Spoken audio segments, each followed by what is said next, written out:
and I was recommended by the interim president at the time, and he nominated me to the commission, and I was accepted by the chairman, Mr. Mark Newman. So in our first meeting, Mr. Mark Newman constituted members of the board, and I was serving as assistant secretary to the board. The board hires to the commission. The commission hires secretary. So we drafted. He drafted a template of how we should work and what we should do. And so the first thing I was there from Mangima in that meeting was he appeared to be a dictator, because in the meeting there were some points that we had noted and all our members noted, and we said we needed to correct these points.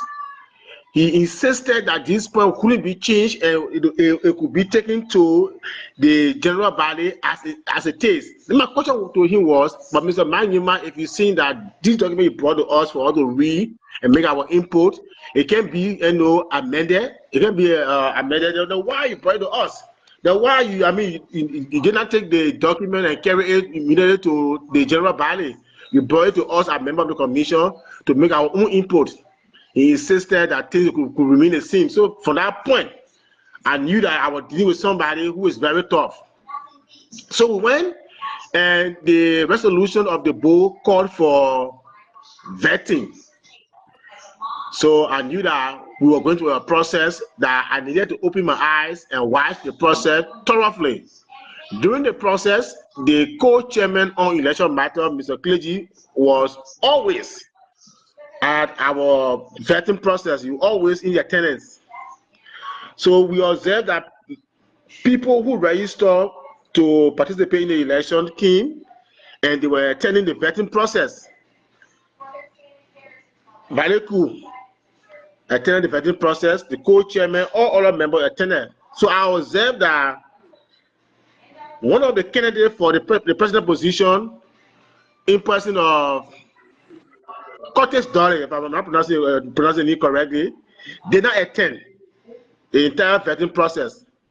So in one of our meetings, I asked the chairman of the board, I said, Mr. Magima, we are about to give the names of those who qualify and those who we disqualify. But while I was there, we have two candidates for the president position. But one of the candidates was not in our meeting, never attended any of the vetting process. So I think it would be wise that since we have agreed to disqualify Valeku, let us also disqualify the person who did not attend the vetting process, because it was from the vetting process and the procedure that we set up. This is why disqualify Valeku.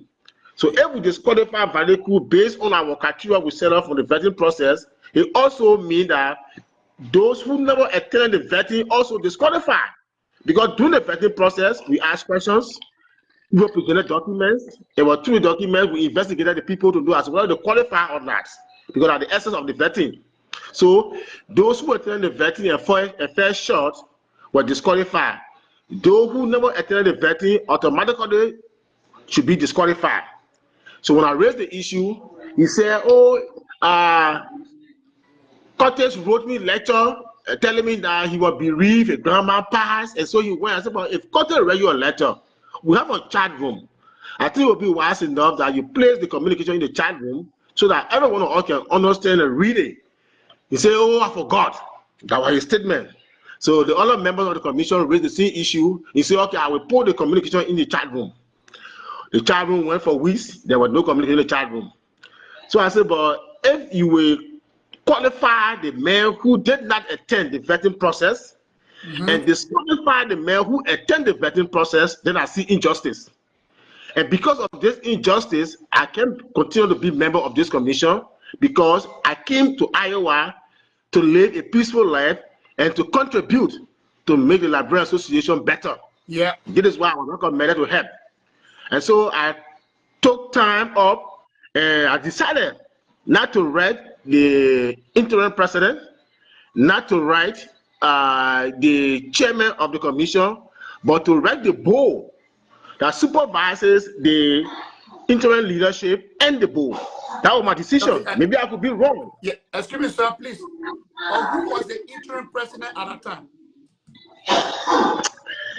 I think the co-chairman, Mr. Kleji, will help us with the name.